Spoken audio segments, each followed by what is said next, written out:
برطانیہ، امریکہ اور یورپ کا پاکستان کے اندرونی قانونی معاملات پر بیان، خاص طور پر 9 مئی کے مجرموں کو سزا دینے کے حوالے سے مکمل طور پر ناقابل قبول ہے۔ ناظرین، برطانیہ، امریکہ اور یورپ نے غیر ضروری اور غیر مناسب بیانات میں پاکستان میں عام شہریوں کے فوجی عدالتوں میں مقدمات پر اعتراض اٹھایا ہے۔ آئیے ان ممالک سے خود سے جڑے چند زمینی حقائق سے پردہ اٹھاتے ہیں۔ حالیہ تاریخ میں اگر بات کی جائے برطانیہ کی، تو یہ وہی ملک ہے جس نے 29 جولائی 2024 کو ساؤتھ پورٹ کے علاقے میں نسلی فسادات کے بعد نہ صرف 200 سے زائد افراد بلکہ 3 کم سن بچوں کو بھی سوشل میڈیا پر غیر مستقیم الزامات کے تحت چند دنوں میں سزا دے دی۔ شدید کریک ڈاؤن کے نتیجے میں ان افراد کو فوری جیل بھیج دیا گیا۔ ان 54 مجرموں میں سے 47 بالغ اور 3 نابالغ افراد کو قید کی سزا سنائی گئی۔ جنہوں نے جرم قبول کیا انہیں فوری کارروائی کے تحت سزا دی گئی اور باقی کو حراست میں رکھا گیا، خاص طور پر وہ افراد جنہوں نے سوشل میڈیا پر فسادات بھڑکانے کی ترغیب دی۔ انہیں سخت سزائیں دی گئیں۔ نارتھ ہیمپٹن میں ایک 26 سالہ شخص کو ہوٹلز اور قانونی فرموں کو جلانے کی ترغیب دینے پر 3 سال اور 2 ماہ قید کی سزا دی گئی۔ اسی طرح امریکہ نے کیپٹل ہل پر حملہ کرنے والے شرپسندوں کو فوری سخت سزائیں دیں اور تقریباً 1500 لوگوں کو مختلف قوانین کا استعمال کر کے سزائیں سنائی گئیں۔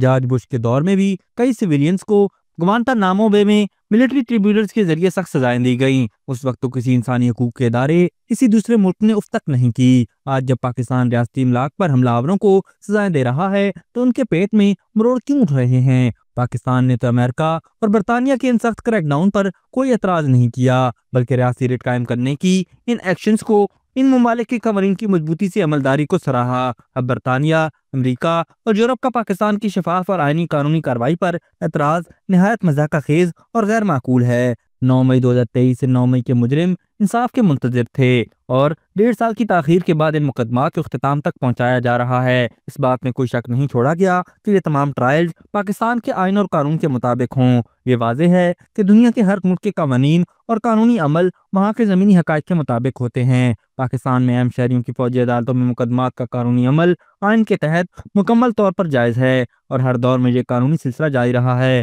جسے پاکستانی عدالتی نظام کی مکمل تائید اور آئینی کور حاصل ہے۔ برطانیہ، امریکہ اور یورپ کو چاہیے کہ انسانی حقوق سے جڑی غزہ و فلسطین میں انسانی حقوق کی خلاف ورزیوں پر اپنی آواز بلند کریں۔ اسے اسرائیل کو روکنا چاہیے کہ وہ نسل کشی کے سنگین جرائم نہ کرے۔ جہاں اسرائیلی فوج کسی بھی قانون سے بالاتر ہو کر مسلمانوں کی نسل کشی کر رہی ہے، پاکستان کے اندرونی معاملات میں مداخلت خصوصاً گولڈ سمتھ اور صہیونی طاقتوں کے اشارے پر قابل مذمت اور بالکل ناقبول ہے۔ پاکستان، برطانیہ، امریکہ، یورپ یا کسی بھی دوسرے ملک یا غیر ملکی ادارے کی ایسی غیر معقول اور غیر ضروری پاکستان کے اندرونی معاملات میں مداخلت کو یکسر مسترد کرتا ہے۔